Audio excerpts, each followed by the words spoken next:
ஏ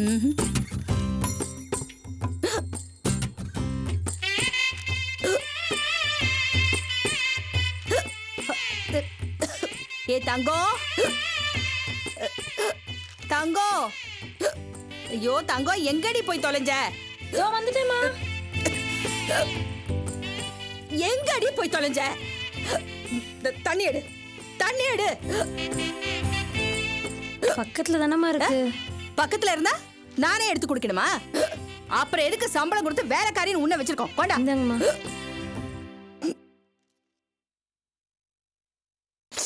அப்பா, ஆமா இவ்வளவு நேரமா என்னடி பண்ணிட்டு இருந்த? ஆமா, போகும்போது வீட்டுக்கு அடிச்சிட்டு போலான்னு புளி மிளகாரி ஏதாவது ஒளிச்சு வச்சிட்டு இருந்தியா? முந்தானே காட்டுடி, காட்டுடி. அம்மா, அந்த மாதிரி திருட்டு புத்தி எல்லாம் எனக்கு கிடையாதுமா. அப்படின்னா உள்ள இவ்வளவு நேரம் என்னடி பண்ணிட்டு இருந்த சொல்லு. சங்கீதா அம்மாக்கு சாப்பாடு கொண்டு போய் கொடுத்தேன். அதுக்கு இவ்வளவு நேரம் ஆகுமா? அரை மணி நேரமா நீ என் கண்ணிலே படலையேடி. அவங்க சாப்பிட மாட்டேன்றாங்கம்மா. ஏன், என்னவா அவளுக்கு?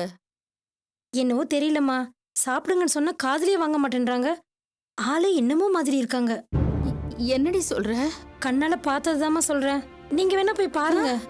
இத பாரு, நீ சொல்றது மட்டும் உண்மை இல்லாம இருக்கட்டும், அப்படியே கோழி தலையை திருகிற மாதிரி உன் தலையை திருகிடுவேன். வா வா, என்னாச்சோ கருமம், வா.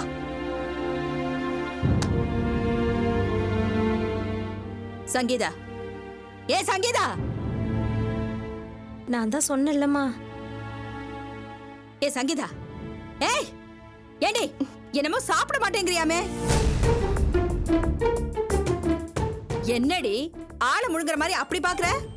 வாயை திறந்து பதில் சொல்லு. ஏய்,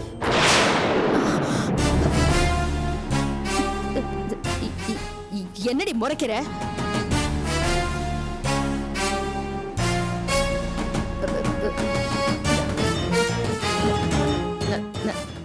சாப்பிடலன்னு தானே கேட்டேன்.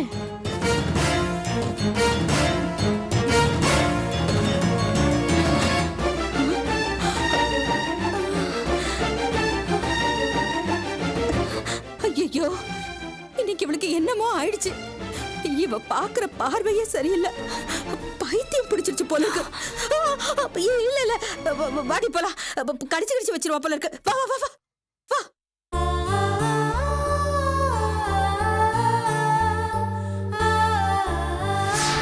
நீங்க நினைச்சிட்டு இருக்கிற மாதிரி உங்க அப்பா இருந்தது விபத்துனால இல்லம்மா, அது ஒரு கொலை.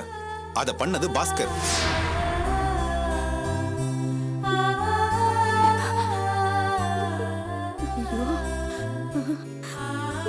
கடவுளே, என்ன பண்ணுங்க?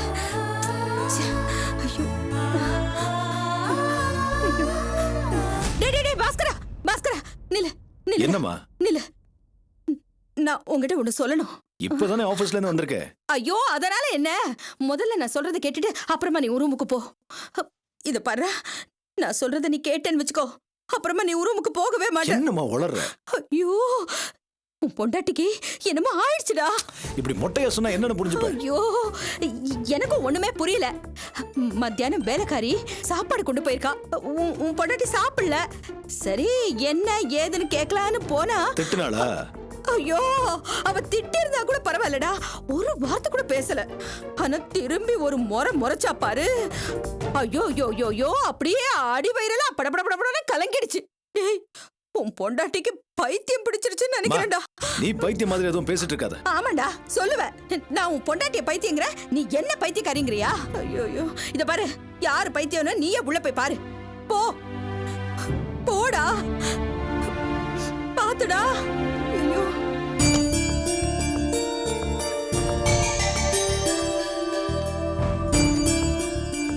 சங்கீதா, சங்கீதா, ஏய், கூப்பிடுறது காதுல விழலையா? என்னன்னு கேட்க மாட்டேன்.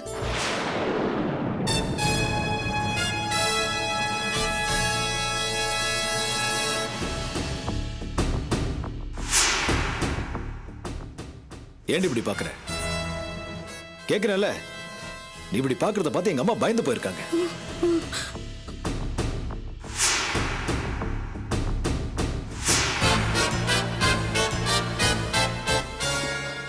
சங்கீதா, என்ன? என்னன்னா? ஏய், என்ன மரியாதை இல்லாம பேசுற உன?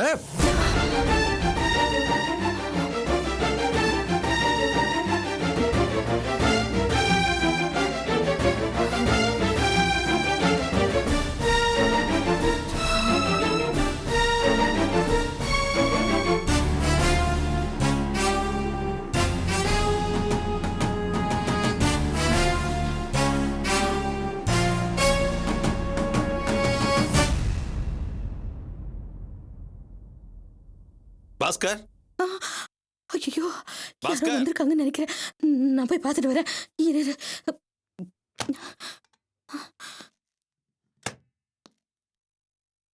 வாங்க வாங்க வாங்க. வணக்கம்மா. வணக்கம். என்னம்மா நம்ம வீட்டுக்கு வரதுக்கு எனக்கு எதுக்கு வரவேற்பு? நம்ம வீடா? வாங்கன்னு ஒரு வார்த்தை கூப்பிட்டாலே அது பெருசா வரவேற்புன்னு நினைச்சுக்கிறதா? அதுதானுங்களா அரசியல். சரியா சொன்னீங்க தங்கராசு. சரியான ஆளதான் நீங்க பக்கத்துல வச்சிருக்கீங்க.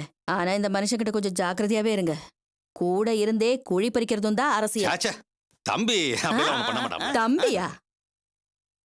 யாரு எப்ப எப்படி இருப்பாங்கன்னு சொல்ல முடியாது. சரி, அதெல்லாம் விடுங்க. ஆமா, எலெக்ஷன் வேலை எல்லாம் எப்படி இருக்கு? எலெக்ஷன் ஒர்க்கெல்லாம் நல்லா போயிட்டு இருக்கு. ஆனா கலெக்ஷன் தான் கொஞ்சம் கையை கிடைக்குது. அதான் உங்களை பார்த்துட்டு போலாம்னு வந்தேன். என்ன பார்த்து என்ன ஆக போகுது? இல்ல, தேர்தல் செலவுக்காக பாஸ்கர் கொஞ்சம் நிதி உதவி பண்றதா சொல்லியிருந்தாரு. பாஸ்கர் இல்ல, அவன் வெளியே போயிருக்கான். எலெக்ஷன்ல நிக்கிறவங்களுக்கு எல்லாம் பணம் தரேன் நான் சொல்லியிருந்தான். என்னங்க இப்படி சொல்றீங்க? எலெக்ஷன்ல யாரோ மூணாம் மனுஷன் நிக்கிறாங்க, நான் நிக்கிறேங்க. நான் நிக்கிறேன்னா நீங்களும் நிக்கிறீங்கன்னு தானே அர்த்தம். ஐயோ, இப்ப நாம 2 பேரும் தான் நிக்கிறோம். கால் வலிக்க போது உட்காருங்க. அடடடடடடே, ஸ்லேடையில என்னமா பேசுறீங்க? அலமேலம்மா, இந்த பேச்சு தான் இந்த தடவை என்ன எலெக்ஷன்ல ஜெயிக்க வைக்க போகுது. அலமேலம்மா, நான் உங்களை ஒண்ணு கேட்பேன், நீங்க மாட்டேன்னு சொல்லக்கூடாது. என்னங்க சொல்றீங்க? ஐயாவுக்காக நீங்க ஓட்டு கேட்க வரணும்னு சொல்றாரு.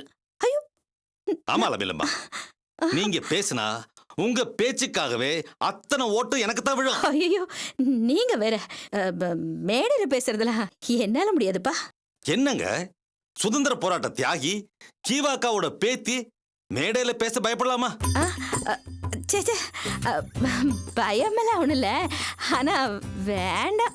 ஐயோ, என்னங்க நீங்க, உங்களுக்கு நல்ல பேச்சு திறமை இருக்கு. நீங்க இப்பவே பேசினா அதுக்கப்புறமா எனக்கு நீங்க அரசியல் வாரிசா வரலாம். குறைஞ்சபட்சம் நீங்க எங்க கட்சியோட கொள்கை பரப்பு செயலாளராவது வரலாம். சரிங்க, பாப்போம். ஆஹா, சுதந்திர போராட்ட தியாகி கீவாக்காவோட பேத்தி எனக்காக ஓட்டு சேகரிக்க வருது, எனக்கு பெருமை இல்லையா?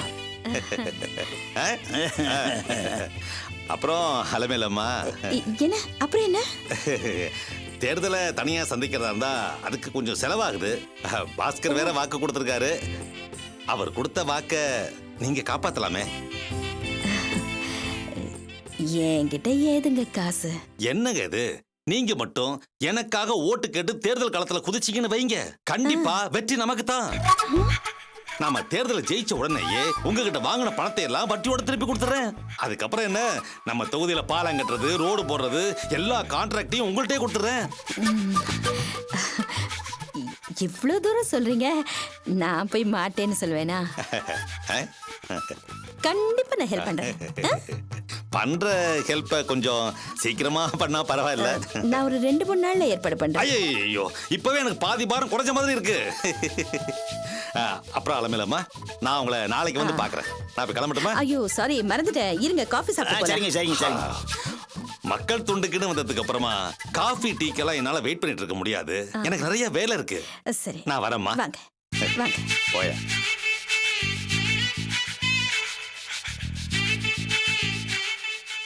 ஷபா,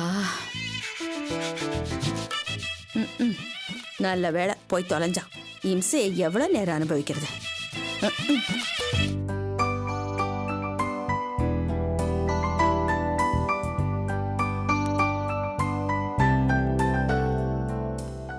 தோழர் ஆனந்தி, வாருங்கள் வாருங்கள், அமருங்கள். தேங்க்யூ.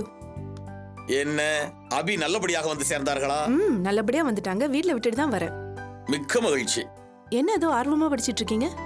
ஆனந்தி, இது ஒரு மேலைநாட்டு பத்திரிகை. ம். மிகவும் உயர் வட்டாரங்களில் இருப்பவர்கள் மட்டுமே படிக்கின்ற பத்திரிகை.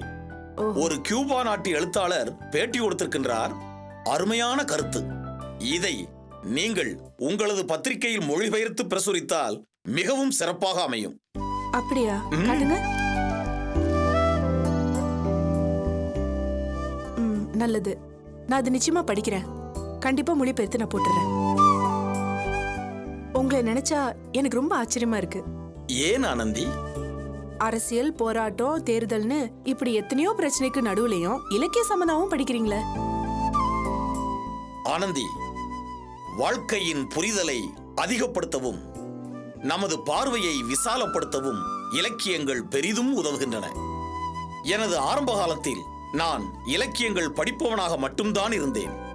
அதை படிக்க படிக்க இந்த சமூகத்தில் ஏன் இவ்வளவு பெரிய ஏற்றத்தாழ்வுகள், மனிதர்களுக்கு மத்தியில் ஏன் இவ்வளவு பெரிய பொருளாதார இடைவெளி, இது போன்ற கேள்விகள் என் மனதிற்குள் எழ ஆரம்பித்தன. இந்த கேள்விகள் தான் என்னை அரசியலுக்கு இழுத்து வந்தது. இலக்கியம் எனக்கு ஆரம்ப புள்ளிதான். மனிதர்களாக பிறந்த ஒவ்வொருவரும் நீரில் நீந்தவும் மிதிவண்டி ஓட்டவும் கற்றுக்கொள்ள வேண்டியதைப் போல இலக்கியம் படிக்கவும் கற்றுக்கொள்ள வேண்டும்.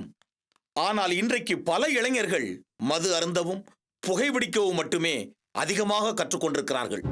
இதில் பெருத்த வேதனை என்னவென்றால், இந்த இளைஞர்கள் தீய பழக்கங்களில் எளிமையாக விழுந்துவிடும் அளவிற்கு பலகீனப்பட்டிருக்கிறார்கள். இந்த நிலை மாறவும், இந்த போக்கு மாற்றி அமைக்கப்படவும் ஆனந்தி, நீங்கள் தான் உங்கள் பத்திரிகை துறை மூலம் முயல வேண்டும். கண்டிப்பா தோழர், கண்டிப்பா நான் அதை செய்வேன். மிக்க நன்றி ஆனந்தி. தோழர், வாருங்கள் தொல்காப்பியன், வாருங்கள். நான் கிளம்புறேன். ஆனந்தி, நான் முக்கியமான இல்ல, விஷயம் நான் வேற ஒரு நாள் வந்து பேசுறேன். தோழர் தொல்காப்பியன், வாருங்கள், அமருங்கள். தோழர் தொல்காப்பியன், உங்களுக்கும் ஆனந்திக்கும் இடையே ஏதாவது மனத்தாங்களா? இல்லை, நீங்கள் அபியை வரவேற்க சென்றிருந்தீர்கள். அதற்கு பிறகு உங்களை இப்போதுதான் பார்க்கிறேன். ஆனால் உங்களை அப்போது பார்த்ததற்கும் இப்போது பார்ப்பதற்கும் நிறைய வித்தியாசம் தெரிகிறது. என்ன வித்தியாசம் தோழர்? தோழர் தொல்காப்பியன், உங்களது சொந்த விஷயங்களை உங்களது விருப்பமின்றி நான் ஏதும் தலையிடவும் முடியாது, தலையிடவும் கூடாது. என்ன, என்னால் ஏதாவது உங்களுக்கு ஒரு ஆறுதல் கிடைக்கும் என்றால் என்னால் முன் வர முடியும். அதனால் தான் கேட்கிறேன், உங்களுக்கும் தோழி ஆனந்திக்கும் இடையே ஏதாவது தனிப்பட்ட முறையில் மனத்தாங்களா? தோழர், என்னை பொறுத்த வரைக்கும் அவங்க மேல எனக்கு எந்த விதமான வருத்தமும் கிடையாது. ஆனா அவங்களுக்கு என்னை பத்தி ஒரு தப்பான அபிப்பிராயம் இருக்கு. சில விரும்பத்தகாத சம்பவங்கள்லாம் இடையில நடந்து போச்சு. இதெல்லாம் ஏன் அப்படின்னு என்னால விளங்கிக்க முடியல. என்ன பிரச்சனை தொல்காப்பியன்? தோழர், இப்ப நடந்த விஷயங்களை நான் உங்களுக்கு விலக்கி சொல்றது மூலமா பலரை பத்தின தப்பான அபிப்பிராயங்களை நான் உங்களுக்கு ஏற்படுத்தின மாதிரி ஒரு சூழ்நிலை உருவாயிடும். அது சரியா வராது. எப்படியோ அவங்களுக்கு என்ன பிடிக்கல, அதனால அப்படியே அவங்கள விட்டு ஒதுங்கிறது நல்லதுன்னு நினைக்கிறேன். தோழர், உங்ககிட்ட ஒரு வேண்டுகோள். சொல்லுங்கள் தொல்காப்பியன். நான் இனிமே இங்க தங்க வேண்டாம்னு நினைக்கிறேன். வேறொரு இடத்துல தங்கிக்கலாம்னு முடிவு பண்ணிட்டேன். என்ன தொல்காப்பியன் இது? ஏன் இந்த திடீர் முடிவு? தோழர், ஆனந்திய மேல மனசங்கடத்தோட இருக்காரு. உங்களை கண்டதும் சட்டென்று எழுந்து போய்விட்டார். பாத்தீங்களா, எதுக்கு இந்த தர்ம சங்கடம்? சங்கடம் தர்ற விஷயங்கள்ல இருந்து ஒதுங்கி போறதா நல்லது. இல்லை தொல்காப்பியன், எதிலிருந்தும் விலகுவது தவறு. வருவதை எதிர்கொள்வதுதான் சரியான முறை.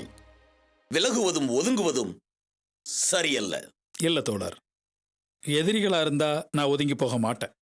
நண்பர்களா இருந்தவங்க, நல்லா பழகினவங்க முகம் சுழிச்சா அது ரொம்ப வேதனை தர விஷயம். சில உறவுகள் நம்ம தவறா புரிஞ்சுக்கிட்டா, தவறான பழியை சுமத்தினா அது மனசுக்கு ரொம்ப சோர்வா இருக்கும். ஆனா என்னோட கவலைகள் ரொம்ப அற்பமானதுன்னு புரியுது. சின்ன தூசு கண்ணில் விழுந்தா கூட அது பெருசா தானே உறுத்தும். என்னோட சங்கடங்கள் கண்ணில் விழுந்த தூசு மாதிரி. உறவுகளை விட்டு ஒரேடியா ஒதுங்கிட்டா கூட பரவாயில்லன்னு தான் தோணுது தோழர். அட, தத்துவம் போல் பேசுகிறீர்கள். இதெல்லாம் எங்கிருந்து வந்தது? சமீபத்தில் பாண்டிச்சேரி கடற்கரையில் ஒருத்தர் பேசுனது. பைத்தியமா? பார்க்கறதுக்கு பைத்தியம் மாதிரி தான் இருந்தாரு. ஆனா அவர் ஒருத்தர் தான் ரொம்ப தெளிவா இருக்காருன்னு அவர் பேசினதுக்கு அப்புறம் நான் தெரிஞ்சுக்கிட்டேன். தோழர் தொல்காப்பியன், மனித உறவுகளுள் பல நேரங்களில் சிக்கல்களும் முரண்பாடுகளும் வரத்தான் செய்யும். பெற்ற தாய் தந்தையரில் தொடங்கி மனைவி, மகன், மகள், நண்பன், இப்படி எல்லா உறவுகளுக்குள்ளும் முரண்பாடுகள் வரத்தான் செய்யும். முதலில் அதை நீங்கள் தெளிவாக புரிந்து கொள்ள வேண்டும். தத்துவங்கள் சில நேரங்களில் நமது வாழ்க்கைக்கு சமாதானத்தை தரலாம், தீர்வினை தர முடியாது. தெரியும் தோழர். ஆனா நான் இங்கிருந்து போறதன் மூலமா எனக்கு இருக்கிற சில சங்கடங்கள்ல ஒன்னையாவது தவிர்க்க முடியும் இல்லையா? இப்போ நான் இங்க வர்றப்போ ஆனந்தி உங்ககிட்ட பேசிட்டு இருந்தாங்க. ஆனா என்னை பார்த்ததும் எந்திரிச்சு பாராமுகமா வெளில போயிட்டாங்க. குறைந்தபட்சம் இந்த மாதிரி ஒரு சூழ்நிலையாவது நாம தவிர்க்க முடியும் இல்லையா? அதனாலதான். சரி தோழர் தொல்காப்பியன், தாங்கள் இப்படி ஒரு முடிவை எடுத்துவிட்டால் நான் என்ன மாற்று கருத்து சொல்லவா முடியும்? ஆனால் ஒன்று நீங்கள் உறுதியாக புரிந்து கொள்ள வேண்டும். தாங்கள் இங்கிருந்து செல்வது என்பது எங்களுக்கு மிகுந்த வேதனையை அளிக்கிறது. அதை நீங்கள் யோசிக்க வேண்டும். இல்ல தோழர், நான் நல்லா பல முறை யோசிச்சிட்டேன். இப்ப நான் இங்கிருந்து போறதான் சரியா இருக்கும். ஒரு வேண்டுகோள். சொல்லுங்க தோழர். தாங்கள் அடிக்கடி இங்கு வந்து என்னை சந்திக்க வேண்டும். கண்டிப்பா தோழர், நேரம் கிடைக்கிறப்பெல்லாம் வர்றேன். அதுவும் இல்லாம எனக்கு ஏதாவது வெளியில எலெக்ஷன் ஒர்க் கொடுங்க, நான் என்னால முடிஞ்ச அளவுக்கு செயல்படுறேன். ஆனா வெற்றி உறுதி. வெற்றி நமக்கென்று தீர்மானிக்கப்பட்டு விட்டது. தொல்காப்பியன், சொல்லுங்க தோழர். வாழ்க்கையை இனி நான் உங்களுக்கு சொல்லித்தான் புரிய வேண்டும் என்ற அவசியமில்லை. நீங்கள் எந்த தளத்தில் இருந்தாலும் சரியாகத்தான் செயல்படுவீர்கள். மிக்க நன்றி. சென்று வாருங்கள். வரேன் தோழர், வர்றேன்.